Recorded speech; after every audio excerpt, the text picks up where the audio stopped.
Good afternoon students. आज का हमारा जो टॉपिक है वो है इरिगेशन प्रोजेक्ट्स इन राजस्थान।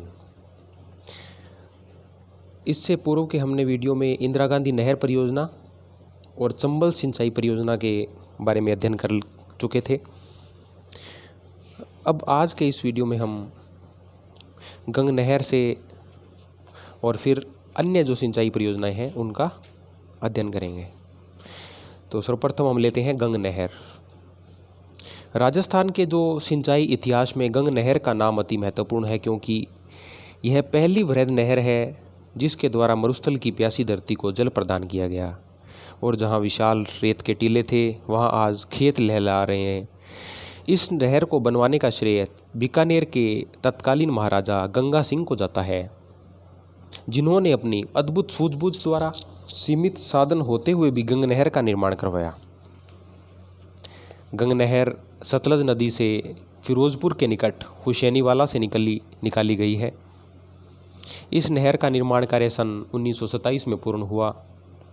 यह नहर पंजाब में बहती हुई शिवपुर हेड के निकट राजस्थान में प्रवेश करती है। मुख्य नहर की लंबाई फिरोजपुर से शिवपुर तक 137 किलोमीटर है। इसके पश्चात यह उप शाखाओं में विभक्त हो जाती है। उप शाखाओं की संपूर्ण लंबाई 1280 किलोमीटर है। इसकी मुख्य शाखाएं लक्ष्मी नारायण, लालगढ़, करणी और समेजा बराज है। यह नहर शिवपुर, गंगानगर, पदमपुर, रायसी नगर, स्वरूपसर होती हुई अंत में अनूपगढ़ तक चली जाती है। पाकिस्तान से लगे सीमावर्ती क्षेत्र को यह सिंचित करती है। इसके द्वारा लगभग 1.5 लाख हेक्टेयर भूमि पर सिंचाई होती रही है। यह क्षेत्र आज राज्य का प्रमुख कृषि क्षेत्र है, जहां गेहूं, गन्ना, कपास, तिलहन के उत्पादन के साथ फलों के बगीचे भी विकसित हुए हैं। इस नहर को शिवपुर तक पक्का बनवाया गया है, किंतु समय के साथ इसमें रिसाव की समस्या अधिक होती जा रही है। इस समस्या के निराकरण हेतु गंग नहर लिंक चैनल बनाई जा रही है, जिसका निर्माण कार्य 1984 की फरवरी से प्रारंभ हुआ और अब तक 36 करोड़ रुपए खर्च हो चुके हैं। इसे हरियाणा के लोहगढ़ से निकाला जाकर 7 किलोमीटर हरियाणा में रखा गया और तत्पश्चात इसे इंदिरा गांधी नहर से जोड़ा गया। लिंक चैनल की क्षमता 3200 क्यूसेक की है। इसे साधुवाली के निकट गंग नहर से जोड़ा गया है। इस नहर से सिंचाई के अतिरिक्त पेयजल भी उपलब्ध करवाया जा रहा है। गंग नहर पे ही हमारे एक जिले, राजस्थान का जिला जिसे गंगानगर नाम दिया गया, जो राजस्थान का अन्न भंडार भी कहलाता है। अब आती है ज्वाई बांध परियोजना। ज्वाई बांध परियोजना राजस्थान के पश्चिमी राजस्थान में ज्वाई नदी पर बनाया गया बांध है। एक प्रमुख सिंचाई बांध है जिसमें पाली, जालौर जिलों में सिंचाई सुविधा उपलब्ध करवाई गई। इस बांध का निर्माण 1946 में प्रारंभ हुआ, किंतु यह 1956 में पूर्ण हुआ। इस बांध की लंबाई 723 मीटर और ऊंचाई 34 मीटर है, जिसमें 740 वर्ग किलोमीटर जल ग्रहण क्षेत्र का 21.5 लाख घन मीटर जल एकत्र होता है। इस बांध से 22 किलोमीटर लंबी मुख्य नहर निकाली गई, जिसकी 4 शाखाएं हैं, जिनकी लंबाई 176 किलोमीटर और मुख्य बांध के दोनों ओर 2 बांध बनाए गए हैं। इस बांध से पाली जिले की 26,000 और जालौर जिले की 15,000 हेक्टेयर भूमि पर सिंचाई होती है।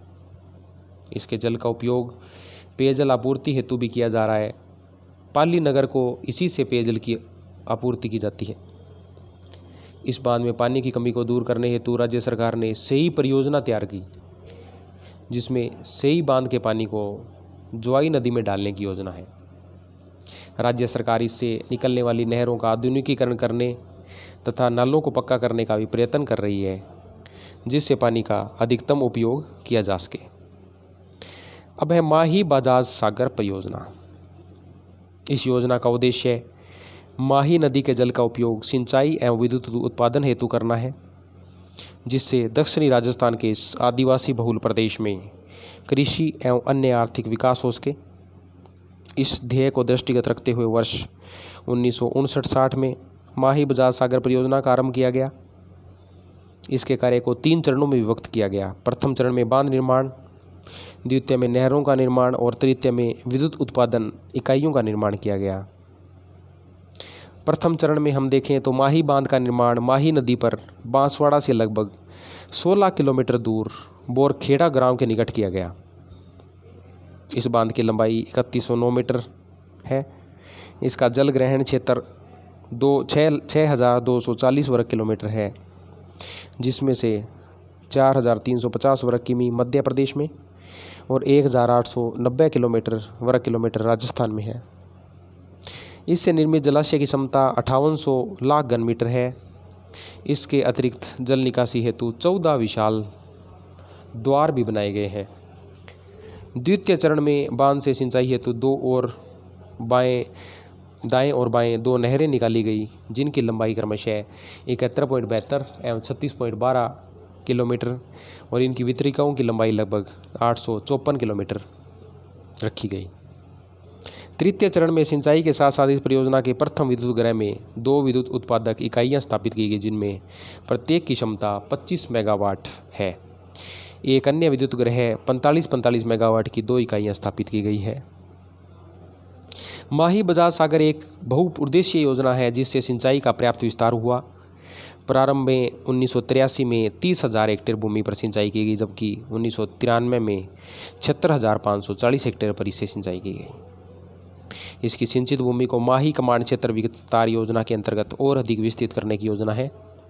इस योजना में बांसवाड़ा और डूंगरपुर का क्षेत्र लाभान्वित हो रहा है, जो कि आर्थिक दृष्टि से पिछड़ा हुआ है तथा आदिवासी बहुल प्रदेश है। ओराई सिंचाई परियोजना। ओराई नदी पर चित्तौड़गढ़ जिले में भोपालपुरा गांव के निकट ओराई बांध का निर्माण कार्य सन 1962 में प्रारंभ किया गया, जो 1967 में पूर्ण हुआ। यह बांध 20 मीटर ऊंचा है और इसकी जल भराव क्षमता लगभग 3180 लाख घन मीटर है। इस बांध से एक 34 किलोमीटर मुख्य नहर का निर्माण किया गया, जिससे सिंचाई सुविधा उपलब्ध कराई जा रही है। इसके पश्चात है भरतपुर नहर। यह नहर 1964 में बनकर तैयार हुई। इसको पश्चिमी यमुना नहर से निकाला गया है। इसकी कुल लंबाई 28 किलोमीटर है, जिसमें से 16 किलोमीटर उत्तर प्रदेश में है और इससे भरतपुर जिले की 8,500 हेक्टेयर भूमि पर सिंचाई की जाती है। भाखड़ा नांगल परियोजना। यह पंजाब, हरियाणा और राजस्थान की संयुक्त परियोजना है, जिसे भारत की प्रमुख बहुउद्देशीय परियोजना कहा जा सकता है। इसमें राजस्थान का 15.2% भाग है। इसमें गंगानगर जिले को सिंचाई का लाभ प्राप्त हो रहा है। भाखड़ा नहर की सिंचाई क्षमता 14.6 लाख हेक्टेयर, जिसमें राजस्थान का अंश 2.3 लाख हेक्टेयर है। हनुमानगढ़ और राजस्थान दोनों जिले इससे लाभान्वित हो रहे हैं। राजस्थान को इस परियोजना से विद्युत भी प्राप्त हो रही है।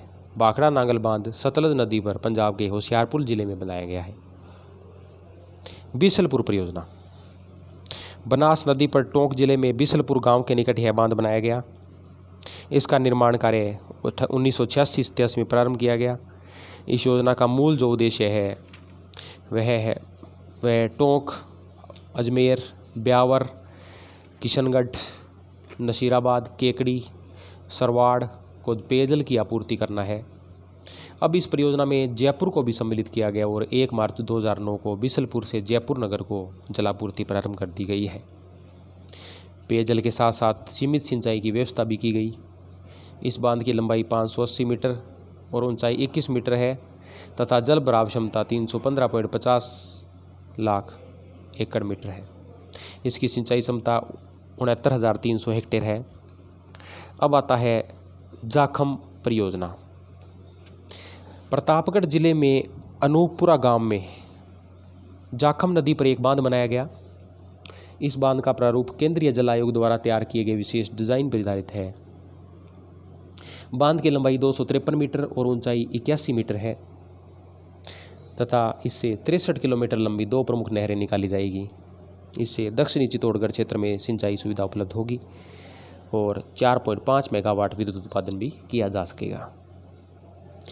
अब आती है नर्मदा नहर। नर्मदा नहर गुजरात के सरदार सरोवर बांध से निकाली गई। इसकी कुल लंबाई 532 किलोमीटर। इसमें 458 किलोमीटर गुजरात में और 74 किलोमीटर राजस्थान में है। यह नहर राजस्थान के जालोर जिले की सांचौर तहसील के सीलू गांव से प्रवेश करती है।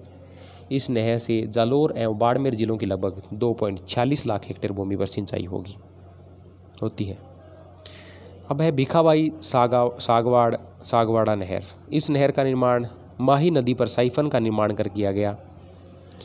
नहर का नाम बागड़ के स्वतंत्रता सेनानी स्वर्गीय भिखाराम बाई के नाम पर रखा गया। इस नहर से डूंगरपुर जिले के सागवाड़ क्षेत्र में 11,811 हेक्टेयर क्षेत्र में सिंचाई की जाती है। अन्य परियोजनाएं। उपयुक्त परियोजनाओं के अतिरिक्त राज्य में कुछ अन्य परियोजनाओं द्वारा भी सिंचाई सुविधा उपलब्ध कराई जा रही है तथा कुछ योजनाओं का कार्य प्रगति पर है। राज्य की अन्य सिंचाई योजनाएं निम्नलिखित हैं। पहला, व्यास परियोजना, जोधपुर लिफ्ट योजना, मेजा बांध, परवन लिफ्ट योजना, मोरेल बांध, खावी बांध, पार्वती योजना, गंभीरी योजना, गुड़गांव नहर, पश्चिमी बनास योजना, ओराई और जग्गर परियोजना। परवन सिराई सिंचाई परियोजना एवं पेयजल योजना को पर्यावरण मंत्रालय से स्वीकृति के पश्चात इसका शिलान्यास 17 सितंबर 2013 को किया गया। इससे झालावाड़, कोटा, 12 जिले की भूमि पर सिंचाई होती है तथा 820 गांवों को पेयजल की आपूर्ति होती है। राज्य की जो अन्य प्रस्तावित मध्य श्रेणी की सिंचाई परियोजनाएं हैं वो हैं गरडा बूंदी, तकली कोटा, पिपलाद झालावाड़ में, गागरोन झालावाड़ के अंदर, लहासी 12 में, हथियादेह 12 के अंदर, राजगढ़ झालावाड़ में एवं अंधेरी 12 जिले में। इसके जो अतिरिक्त जो हनुमानगढ़ जिले में सिद्धमुख और नौहर परियोजना, जालोर जिले में नर्मदा योजना तथा कुछ महत्वपूर्ण मध्यम श्रेणी की सिंचाई परियोजनाएं जैसे भीम सागर झालावाड़ में, छापी परियोजना झालावाड़ में, हरीशचंद्र सागर झालावाड़, बिलास 12, सावन भादो कोटा के अंदर, सोम कमलांबा डूंगरपुर में और पांचना बांध करौली में, सोम कागदर उदयपुर जिले में, बांकली जालोर और पाली में, अडवाणा शाहपुर भीलवाड़ा में, पिपलदास लिफ्ट सिंचाई परियोजना तथा इंदिरा लिफ्ट सिंचाई परियोजना सवाई माधोपुर में है। विगत वर्षों से राज्य सरकार सिंचाई के क्षेत्र में विस्तार तथा जल के उचित उपयोग की दिशा में यथेष्ट अपना प्रयास कर रही है। इसके अंतर्गत अनेक कार्य परियोजनाएं पूर्ण की गई है। इनमें से कतिपय प्रमुख है। नहरों के जीर्णोद्धार के द्वारा गंग नहर की मरम्मत, चंबल की दाई मुख्य नहर की जीर्ण शीर्ण हालत के लिए परियोजना तैयार करना, इंदिरा गांधी नहर प्रणाली की मरम्मत एवं सफाई और वितरण हेतु बांधों को निर्धारित मानदंड के अनुरूप बनाना, हरिके बैराज पर क्लोजर लेकर इसके गेटों की मरम्मत आदि प्रमुख कर है। आगामी वर्षों में 5 वृहद परियोजनाएं जैसे बाड़मेर लिफ्ट परियोजना प्रथम चरण, केरूबेरू जेलियाली जोधपुर में, रेवा झालावाड़, डांग धौलपुर तथा फ्लोराइड नियंत्रण अराई अजमेर कार्य पूर्ण हो जाएंगे। अब तक छापी झालावाड़, पांचना करौली, बेथली 12, चमली झालावाड़ मध्यम परियोजनाएं तथा 99 लघु सिंचाई परियोजनाएं पूर्ण की गई है। माही परियोजना के अंतर्गत राजस्थान के पानी के अधिकतम उपयोग हेतु मास्टर प्लान तैयार किया जा चुका है। भूजल दोहन को रोकने हेतु स्थायी जल योजनाओं पर जोर दिया गया। चंबल के पानी का सिंचाई और पेयजल हेतु अधिक उपयोग हेतु मध्य प्रदेश से वार्ता प्रगति पर है। जल के उचित उपयोग, विकास एवं प्रबंधन हेतु राज्य स्तरीय कमेटी की रिपोर्ट पर कार्य प्रारंभ किया गया है। जापान इंटरनेशनल कोऑपरेशन एजेंसी जिका द्वारा पोषित राजस्थान सिंचाई स्तरीकरण परियोजना का वर्ष 2010-11 में प्रारंभ किया गया। इस योजना के तहत 205 लघु सिंचाई परियोजनाओं के बांध एवं नहरों का सुदृढ़ीकरण कराया जाएगा। इससे 84,400 हेक्टेयर क्षेत्र में किसान लाभान्वित होंगे। राजस्थान को गुजरात के सरदार सरोवर बांध से पानी मिल रहा है, जिससे बाड़मेर और जालोर जिले में सिंचाई और पेयजल की पूर्ति की जा रही है। निसंदेह सिंचाई के विकास और विस्तार में राज्य में अनेक योजनाएं क्रियान्वित हो रही हैं। इनके पूर्ण रूप से होने में राज्य में जलापूर्ति में सुधार आएगा और जो मरुस्थल की कल्पना व्यक्तियों के मन में होती है कि वहाँ पर घोर रेत का सैलाब, वनस्पति के अभाव और जन अभाव, ये धीरे धीरे राजस्थान के मरुस्थल में इन नहरों और नदियों के द्वारा जो योगदान रहा उससे बदलाव आना संभव है। और यह हम धीरे धीरे जनसंख्या का जो वितरण और घनत्व है उसमें भी परिलक्षित हो रहा है। धन्यवाद।